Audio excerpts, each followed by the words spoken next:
Yo, what's going on, guys? In today's video, we're going to be talking about Pulse and PulseX and giving an update on the moving averages that we've been looking at for the past few weeks. If you enjoy this type of high frequency, in-depth content on the Pulse chain ecosystem assets and more, then leave a like on the video, subscribe if you haven't already. 27% of you are not subscribed at the time of this video, of those of you who watch my videos, so make sure to subscribe. We're almost at 12.2k, and also check out Cypress.io, my newest web development agency, to help you build your dream website in the matter of days, weeks, depending on the complexity. And yeah, we've built some awesome websites in the past, including Lightbeam.xyz, the newest Pulse chain block explorer, so go ahead and check that out in the description below. Pulse, right? We've given a few updates on our analysis of a few moving averages, the most recent one being, I was saying a few things, right? I was saying we'd like to hold this uptrend, or we'd like to hold yellow, but that's not necessarily needed to continue our uptrend. As we saw back here in December of 2023, we actually went below yellow, our 100-day moving average, by about, I think it was like 10% or so, about 13%, right? And so I was saying that even though we had a clean, cross of these moving averages right here, we had our dip, we had our support, our trend line, and then it was go time. Over here, we had our cross, we had our double bottom on yellow, and then it was go time. But this time is slightly different, although not too much. It's more similar to what happened back here in December of 2023, because we actually went beneath yellow by about 10%, right? So not necessarily 13%. That would put you at about, 4 zeros and a 2.8 or so. So remember, I've been saying that 2.8 level or so is very, very important. And where did we wick down to? 2.9. So we could still go a little lower and do what we did back here. And I can actually show you guys. You can do this yourself as well. Just grab bars pattern and let's just copy, let's say from the top down to this bottom right here, right? To match that. Sometimes it doesn't match perfectly, so you have to adjust it a little bit to make sure we're getting a proper copy, and then just place it over here and see how similarly it has played out. So there you go. So as you can tell, we actually did dip, right? These runs are not characterized by just only up, but rather we do dip on our way to higher values. But yeah, just to give a time component, this wouldn't bottom out until July, right? This says we could go as low as 2.6 and then find a bottom here in July 17th before that next run up.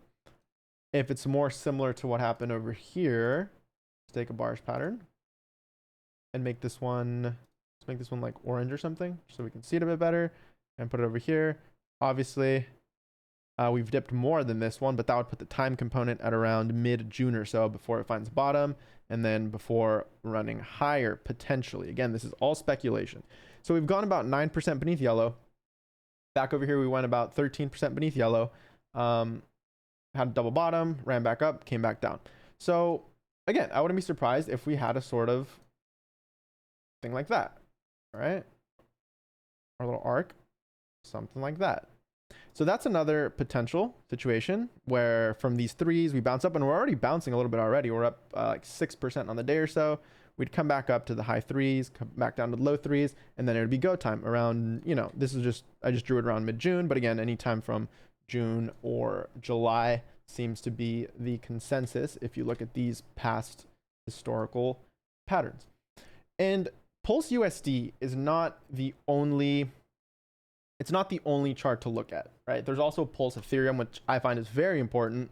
And if you look at where we are now, we actually came back down to the range lows, right? Historically speaking, ever since June of 2024, so for the past year or so, this region that we're in now has been, again, historically, a great buying opportunity, a great accumulation zone, because we've been in about a 2x range ever since June of 2024 for the past year, right? Where we bottom out at around 1.2, come back to around 2.4, and we've just been repeating that pattern more or less for about a year. And there's also this interesting formation that we've seen play out pretty much every single time, right? Have run up, come back down, come back up, and have this sort of M shape, right? Once again, come up, down, back up, M shape. And what did we just recently do? We came up to our range highs, came back down almost to the range lows. This is sort of a downwards M, a little more than these two, right? But if you've noticed, they've all been, for the most part, very similar, right? Because you have this sort of lower high situation, then you break down to the range lows. Lower high situation, break down to the range lows. Lower high situation, break down to the range lows. And they all have, you know, their unique sort of these, even though you have an M pattern, they obviously vary in their exact shape, but we've had that M pattern every single time before a run up back to the range highs. So again, not financial advice, this is all speculation, but if we look at historical patterns, we can see that this has been a great accumulation zone, that M formation has marked the bottom locally, and then we can go higher, right?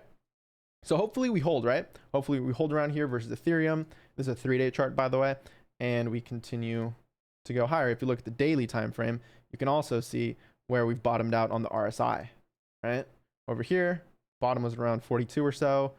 This bottom was at around 28, so kind of a range there. This bottom was around, you know, 30s, low 30s, and over here we reached 35 or 30, yeah, about 35 or so we reached on the RSI.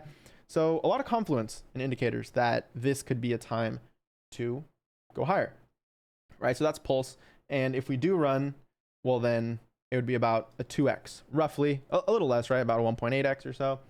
Let's actually grab this tool and see what it would be. Yeah, about an 80% pump, about a 1.8x, which would not be bad, right? 80% up on the USD valuation would be, funny enough, up to this trend line, about 5.5, right? 5.55, there you go. So it would bring us up to this downward sloping trend line of lower highs that we've been forming on the macro ever since Pulse Chain launched. So that could be our next stop, right? And this uptrend here, even though the line isn't exactly intact anymore, again, we compare to breaking down beneath yellow by about 10%, but regardless, the uptrend is still intact, right? If this is our low.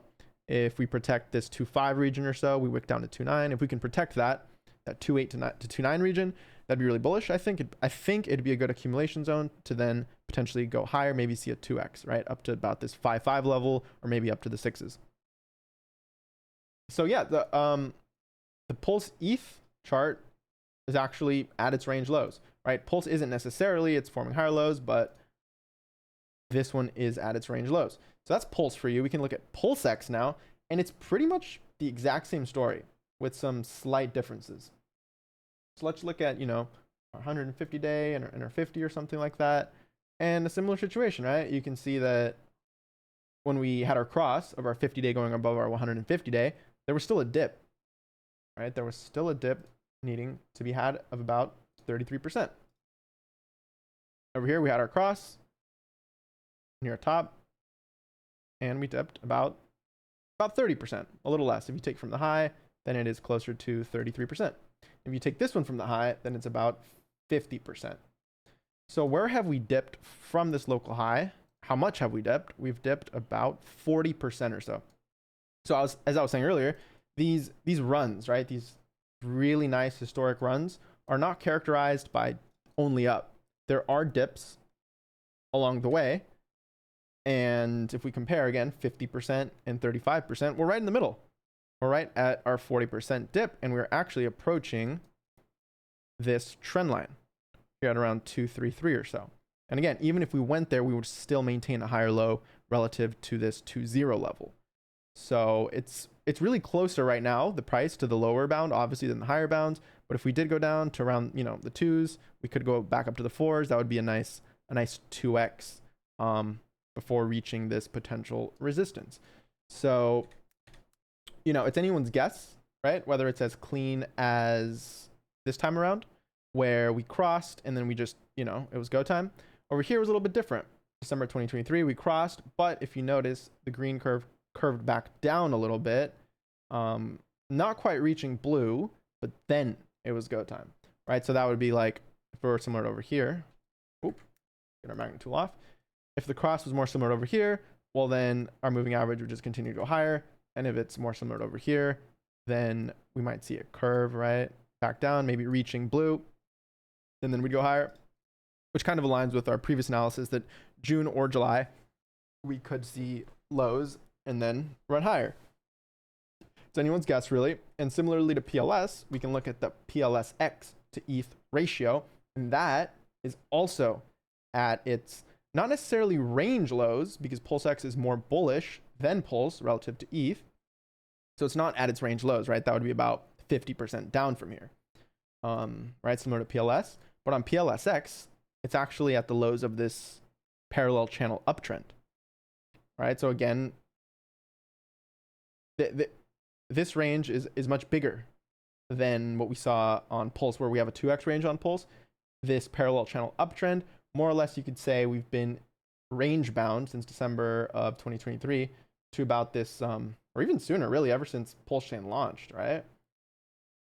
Anywhere from this sort of 5 region to this 25 region or so. So about a 5x range as opposed to a 2x range. And again, you could say it includes data from even all the way up to here, where we've just kind of been range bound, right?